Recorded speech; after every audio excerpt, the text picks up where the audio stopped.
नमस्कार, आप सभी का एक बार फिर से हमारे चैनल पर बहुत बहुत स्वागत है।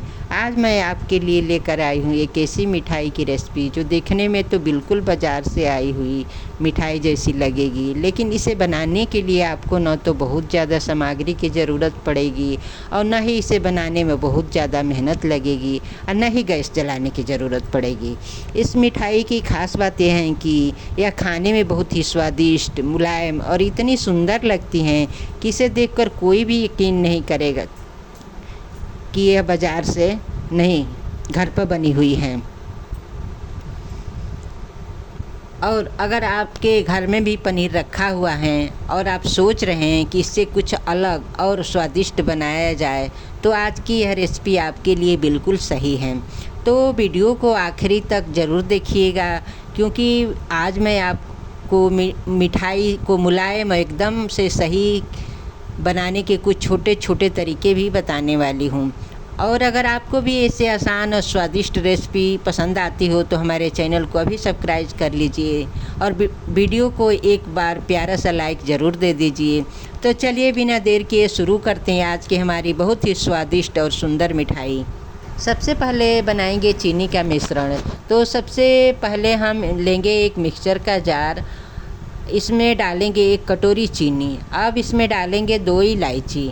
इलायची की खुशबू मिठाई में बहुत ही अच्छी आती है और इससे मिठाई का स्वाद और भी ज़्यादा बढ़ जाता है। अब हम मिक्सर का ढक्कन लगा देंगे और चीनी और इलायची को अच्छी तरह से पीस लेंगे। हमें चीनी का इतना बारीक पीसना है कि बिल्कुल पाउडर जैसी हो जाए और इलायची भी अच्छी तरह से उसमें मिल जाए। अब इस तैयार किए हुए मिश्रण को हम अभी एक तरफ रख देंगे और आगे की तैयारी करेंगे। अब तैयार करेंगे पनीर का मिश्रण। अब हम लेंगे एक खुला हुआ बर्तन, इसमें हम डालेंगे 250 ग्राम पनीर। कोशिश करिए कि पनीर ज़्यादा सख्त ना हो, जितना मुलायम पनीर होगा हमारी मिठाई का मिश्रण उतना ही अच्छा होगा। अब पनीर को हम हाथों से छोटे छोटे टुकड़ों में तोड़ लेंगे। इसे चाकू से काटने की ज़रूरत नहीं है, हाथों से तोड़ने से हम इसे अच्छी तरह से मसल भी पाएंगे। अब शुरू होता है इस रेसिपी का सबसे ज़रूरी काम। हमें पनीर को बहुत अच्छी तरह से मसलना है। इसे सिर्फ हाथों से मिलाना नहीं है, बल्कि लगातार मसलते हुए इसका मिश्रण बिल्कुल चिकना करना है। इस बात का खास ध्यान रखिए कि पनीर के बड़े बड़े टुकड़े बिल्कुल भी नहीं रहने चाहिए। जितना अच्छे से आप पनीर को मसलेंगे, आपकी मिठाई उतनी ही ज़्यादा मुलायम और अच्छी बनेगी। अब हम इसमें डालेंगे 1 कटोरी मिल्क पाउडर। मिल्क पाउडर डालने से मिठाई का स्वाद और भी अच्छा हो जाता है और इसका मिश्रण भी अच्छी तरह से तैयार होता है। अब इसमें हम अपना तैयार किया हुआ चीनी और इलायची का मिश्रण डालेंगे। इसके बाद डालेंगे 1 कटोरी नारियल का बुरादा। अब इन सभी चीज़ों को हम हाथों से अच्छी तरह से मिला लेंगे। अब आपको एक बात का विशेष ध्यान रखना है कि इस मिश्रण को सिर्फ मिलाना नहीं है, इसे अच्छी तरह से मसलते हुए मिलाना है, क्योंकि हमारी मिठाई की मुलायम इसी बात पर निर्भर करती हैं कि हमने मिश्रण को कितनी अच्छी तरह से मसल कर तैयार किया है। तो इसे अच्छी तरह से मसलते रहिए। आप देखेंगे कि कुछ देर में सारी सामग्री आपस में अच्छी तरह से मिल जाएगी और मिश्रण धीरे धीरे एक साथ आने लगेगा। अब हमारा मिश्रण बहुत बिल्कुल आटे की तरह एक साथ आने लगा है। अब इसे हम तब तक मसलेंगे जब तक बिल्कुल चिकना और मुलायम आटे जैसा मिश्रण बन न जाए। वह देखिए कितना मुलायम और सुंदर मिश्रण तैयार हो गया है। अब हमारा मिश्रण बिल्कुल तैयार है। अब हम इसे 2 हिस्सों में बांटेंगे। एक हिस्सा हम थोड़ा छोटा रखेंगे और दूसरा हिस्सा उससे बड़ा रखेंगे। अब हम पहले वाले हिस्से को लेंगे और उसमें छोटे वाले हिस्से में हम डालेंगे बारीक कटे हुए पिस्ते। पिस्ता मिठाई के अंदर बहुत ही अच्छा स्वाद देता है और काटने के बाद इसका रूप भी बहुत सुंदर दिखाई देता है। अब पिस्ते को हम अच्छी तरह से इस मिश्रण में मिला देंगे। देखिए पिस्ता पूरे मिश्रण में कितनी अच्छी तरह से मिल गए हैं। अब इससे हम डालेंगे पीला खाने वाला रंग। लेकिन यहाँ आपको बहुत ज़्यादा रंग डालने की ज़रूरत नहीं है, सिर्फ एक बूंद ही काफ़ी है। अब इसे हम हाथों से अच्छी तरह से मिला लेंगे। धीरे धीरे पूरा मिश्रण पीले रंग का होने लगा है और देखिए कितना प्यारा रंग आ गया है। इसके अंदर पिस्ते के छोटे छोटे टुकड़े भी दिखाई दे रहे हैं जो इसे और भी सुंदर बना रहे हैं। अब हम इस मिश्रण को हाथों से अच्छी तरह से दबाते हुए एक लंबा सा रोल बना लेंगे। रोल बनाते समय ध्यान रखें कि यह चारों तरफ से लगभग एक जैसा हो, क्योंकि जब हम बाद में इसे काटेंगे तो सभी टुकड़े एक जैसे सुंदर दिखाई देंगे। देखिए हमारा पीले रंग वाला रोल बिल्कुल तैयार है। अब इसे हम एक तरफ रख देते हैं। अब तैयार करेंगे बाहरी परत। अब हम दूसरा वाला बड़ा वाला हिस्सा लेंगे। इसके लिए हम एक फाइल पेपर लेंगे जिसके ऊपर हम अपना बड़ा वाला हिस्सा रख देंगे। अब इसे हाथों की सहायता से धीरे धीरे दबाते हुए फैलाएंगे। हमें इसे थोड़ा बड़ा करना है ताकि हमारा तैयार किया हुआ पीले रंग का जो रोल आसानी से इसके अंदर आ सके। इसे फैलाते समय ध्यान रखें कि ये बहुत ज़्यादा पतला न हो जाए। बस इतना फैलाना कि हमारा रोल आराम से इसके बीच में आ जाए और चारों तरफ से बाहरी मिश्रण को अच्छी परत बन जाए। अब देखिए हमारी बाहरी परत भी तैयार हो गई है। अब हम इसके बीच में अपना पीले रंग वाला रोल रखेंगे और अब इसे बहुत ही आसान से रोल करेंगे। यहाँ पर आपको थोड़ी सावधानी रखनी है।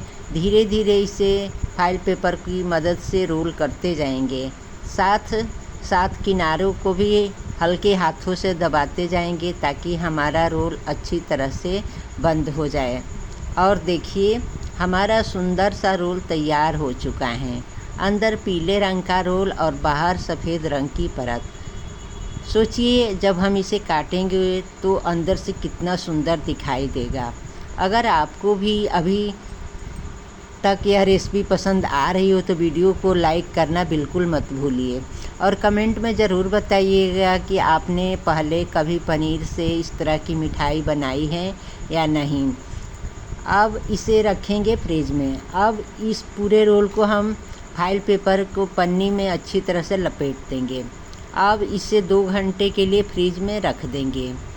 2 घंटे का समय इसलिए देंगे ताकि रोल अच्छी तरह से जम जाए और काटते समय इसके सुंदर सुंदर टुकड़े आसानी से बन सके। अब हम इसे फ्रीज में रख देते हैं और 2 घंटे बाद निकालेंगे। 2 घंटे बाद तो हमारे 2 घंटे पूरे हो चुके हैं। अब समय है देखने के कि हमारी मिठाई कैसी बनी है। अब इसे फ्रीज से बाहर निकालेंगे और बहुत ही आराम से इसकी चांदी की फाइल पेपर को खोलेंगे और जैसे ही हम इसे खोलते हैं वाह, देखिए हमारा रोल कितनी अच्छी तरह से तैयार हुआ है। यह बिल्कुल अच्छे से जम चुका है और देखने में भी बहुत सुंदर लग रहा है। अब हम इसे छोटे छोटे टुकड़ों में काटेंगे, इसलिए हम एक साफ़ और तेज़ चाकू लेंगे। अब हम रोल को एक तरफ से छोटे छोटे टुकड़ों में काटना शुरू करेंगे। आप अपनी पसंद के हिसाब से टुकड़ों को आकार छोटा या थोड़ा बड़ा रख सकते हैं, लेकिन कोशिश करें कि सभी टुकड़े लगभग एक जैसे हो। और अब देखिए पहले जैसे ही हमने पहला टुकड़ा काटा, वह अंदर से पीला रंग कितना सुंदर दिखाई दे रहा है और उसके बीच में दिखाई दे रहे हैं पिस्ते, इसे और भी खूबसूरत बना रहे हैं। बाहर से सफ़ेद और बीच में पीला रंग, यह मिठाई देखने में ही कितना सुंदर लग रही हैं कि खाने का मन अभी से करने लगा है। सच बताइए, क्या आपको भी इसका रंग देखकर खाने का मन कर रहा है? और सबसे अच्छी बात यह है कि हमने इसे घर पर इतनी आसानी से बनाया है। अब हम सारे टुकड़ों को एक सुंदर प्लेट में रखेंगे। आप चाहें तो ऊपर से थोड़े से बारीक कटे हुए पिस्ते भी डाल सकते हैं। और लीजिए, हमारी सुंदर, मुलायम और स्वादिष्ट मिठाई बिल्कुल तैयार है। अब बारी है परोसने की। आप इसे अपने परिवार वालों को परोस सकते हैं। घर में कोई मेहमान आए तो, कोई त्यौहार हो, कोई ख़ास अवसर हो या फिर बिना किसी खास मौके के भी आप का मुँह मीठा खाने का मन हो। आप इस मिठाई को बहुत आसानी से बना सकते हैं और मुझे पूरा विश्वास है कि आप इसे अपने घर पर बनाएंगे तो इसे खाने वाला हर व्यक्ति आपसे एक बात ज़रूर पूछेगा कि ये मिठाई आपने बनाई कैसे। तो अगर आपको हमारी आज की रेसिपी पसंद आई हो तो वीडियो को लाइक ज़रूर कीजिए, अपने परिवार और दोस्तों के साथ शेयर कीजिए और अगर आपने अभी तक हमारे चैनल को सब्सक्राइब नहीं किया है तो अभी सब्सक्राइब कर लीजिए और घंटी के निशान को दबाना बिल्कुल मत भूलिए। कमेंट में ज़रूर बताइए कि आपको हमारी आज की मिठाई कैसी लगी। अगर आप इसे घर पर बनाने वाले हैं तो कमेंट में मैं ज़रूर बनाऊंगी, लिखकर ज़रूर बताइएगा। आपके ऐसे प्यारे प्यारे कमेंट हमें और भी नई नई रेसिपी बनाने के लिए बहुत प्रेरित करते हैं। तो आज के लिए बस इतना ही, फिर मिलेंगे एक और ऐसे ही आसान, स्वादिष्ट और मज़ेदार रेसिपी के साथ। तब तक के लिए अपना और अपने परिवार का ख्याल रखिए, खुश रहिए, मुस्कुराते रहिए, घर पर ऐसे ही स्वादिष्ट चीज़ें बनाते रहिए। धन्यवाद।